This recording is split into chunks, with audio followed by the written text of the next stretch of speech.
Kita lanjutkan lagi perdebatan tadi antara Mbak Zena dengan Bang Kamarudin soal peran Ricky Rizal melucuti senjata Yosua sejak di Magelang. Apakah sebetulnya sekali lagi perencanaan untuk membunuh Yosua sudah dimulai di Magelang?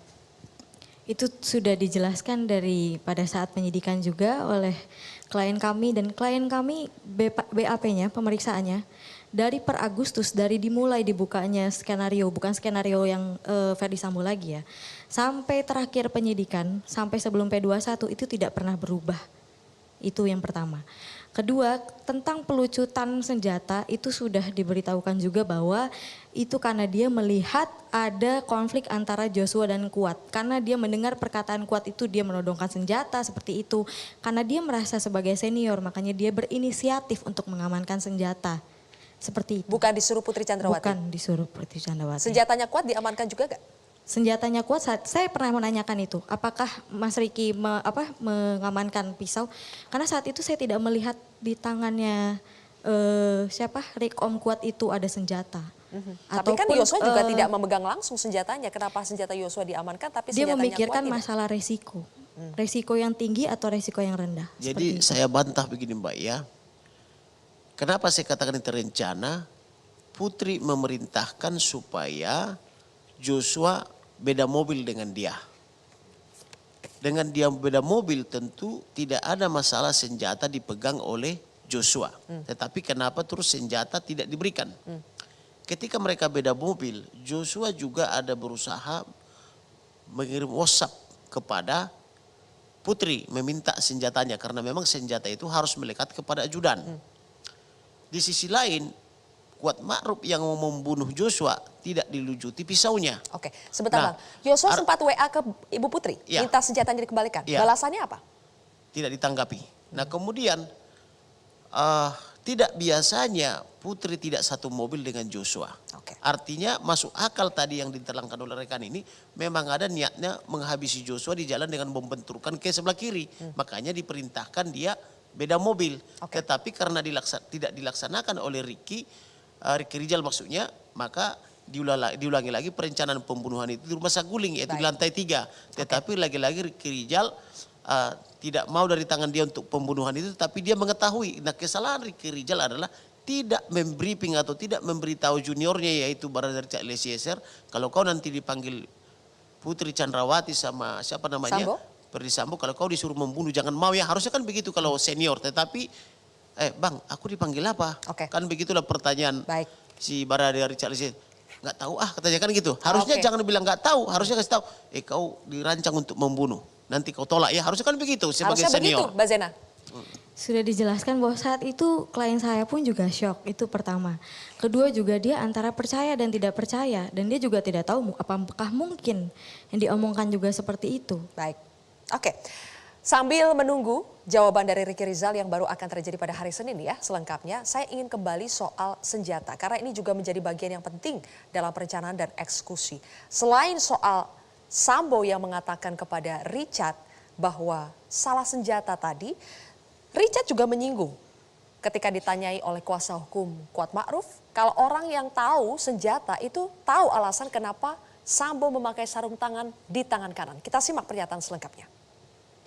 Bapak tadi menyatakan bahwa Pak Efes ini menggunakan dua tangan ketika penembakan dan sebelum penembakan. Sementara satu memakai sarung tangan. Pertanyaan selanjutnya. Kaitannya dengan... Kalau orang tahu nembak pasti tahu maksudnya apa Pak? Iya tahu. Kenapa cuma pakai di kanan? Apa maksudnya Bang Roni? Iya Mbak, ini memang luar biasa nih klien saya ya. Dia dapat hikmat dari Tuhan kalau saya bisa bilang gitu ya. Ini yang tidak terpikirkan dia bisa sampaikan.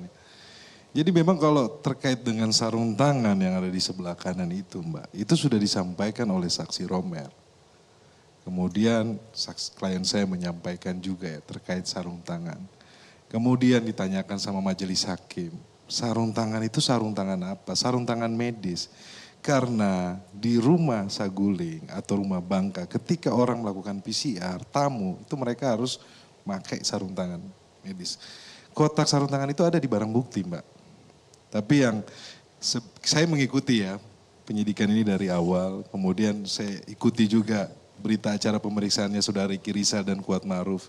Yang di awalnya mereka menyampaikan mereka melihat memakai sarung tangan, tetapi di pertengahan bulan Agustus mereka mencabut keterangannya itu.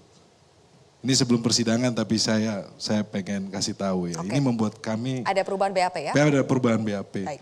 Perubahan BAP dari Saudara Ricky Rizal dari melihat sarung tangan menjadi tidak memperhatikan.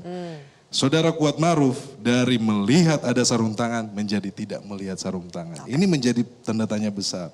Nanti besok kita akan uji bersama di persidangan. Tetapi begini loh.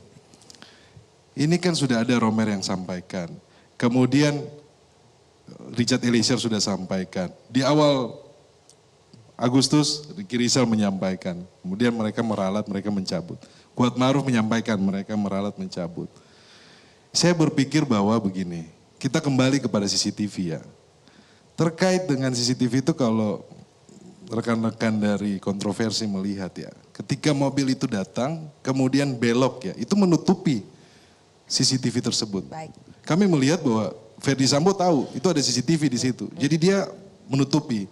Kemudian dia turun, di situ terlihat jelas bahwa Romer itu berlari. Romer berlari karena ada senjata HS yang jatuh. Senjata HS yang jatuh, Romer melihat bahwa Ferdi Sambo memakai sarung tangan sebelah kanan. Kami sambil putarkan ini ya, Bang Roni ya. Tapi tidak apa-apa, dilanjutkan. Bisa saya jelaskan soal sarung tangan? Sebentar Bang. Ini menarik. Karena ditutupi oleh CCTV, lihat ini tangannya memasuki. Ya. Karena Ferdi Sambo mengetahui itu ada CCTV ya. Kemudian dia karena melihat Romer sudah melihat. Dia memasukkan tangan tersebut ke dalam kantong. Sambil dia melucuti itu sarung tangan tersebut. Kelihatan Mbak. Kalau dia berjalan normal kemudian tidak ada sarung tangan. Kita nggak akan curiga. Tetapi kenapa dia masukin tangan ke saku? Oke. Nah, di dalam klien saya melihat ketika melakukan penembakan, klien saya turun dari lantai 2, dia sudah memakai sarung tangan lagi. Baik. Oke, itu yang terkait dengan sarung tangan ya. Tapi kalau yang terkait dengan Sambo bilang dia salah pakai senjata itu maksudnya apa? Begini Mbak. Sorry ya. Ini menarik pernyataan Ferdi Sambo ya. Yang setelah beberapa hari kemudian dia sambil tertawa. Dia salah memakai senjata. Saya dulu sempat sampaikan ya sebelumnya. Bang Roni sempat singgung tapi belum full. Kali ini harusnya full karena hari ini Richard harusnya sudah full bilang. ya. Iya Mbak Sylvia. Ini terkait apa? Arah tembak Mbak Sylvia. Kalau kronologis tembak menembak itu kan almarhum dari bawah memakai senjata HS. Nembak ke atas harusnya adalah peluru HS. Tetapi faktanya adalah ketika ditemukan ditembok oleh tim sus itu adalah peluru Glock. Gitu kan? Kemudian kalau logikanya Richard Eliezer dari atas, harusnya Richard Eliezer memakai pelurunya itu ke tembok harusnya tembok sini ya, tetapi dia miring. Itu harusnya adalah peluru Glock. Gitu Glocknya kan? Richard. Glocknya Richard ya. Harusnya kan begini, tetapi yang di tembok sebelah sini adalah senjata almarhum pelurunya, HS. Oke. HS. Jadi ini kan nggak nyambung. Ya. Jadi ini cerita ini menjadi korelasinya karena Ferdi Sambo sempat tertawa, saya salah pakai salah pakai senjata. Iya, karena nggak nyambung. Ya. Dari bawah ke atasnya Glock, dari atas ke bawahnya HS. Karena kan tembakannya begini. Oke. Nah, itu yang pertama. Yang kedua, dulu saya pernah sampaikan di kontroversi mengenai arah tembak. Ini kan posisi kalau teman-teman kontroversi waktu itu mengikuti rekonstruksi ya. Itu kan tangganya begini, dia naik ke atas. Tangganya ini sejajar dengan kamar tidur yang dimana PC ada di situ. Kan kalau bilang tembak menembak, PC itu keluar almarhum Joshua dari kamar. Baik. Harusnya kan arah tembakannya lurus. Tetapi begini loh, dari bawah lurus ke atas, tetapi dari atas begini, nggak nyambung. Harusnya pelurunya juga pun lurus juga di atas pintu kamar kan. Harusnya seperti itu. Itu yang kedua. Oke. Baik. Soal sarung tangan, soal sarung tangan dan senjata, kenapa ini menjadi penting, Bang Jamin? Kenapa ini selalu ditanyakan berulang-ulang soal sarung tangan, soal senjata? Apakah ini memang adalah unsur penentu telah terjadi perencanaan dan eksekusi oleh Verdi Sambo? Kita akan bahas lebih jauh pemirsa, usai jeda.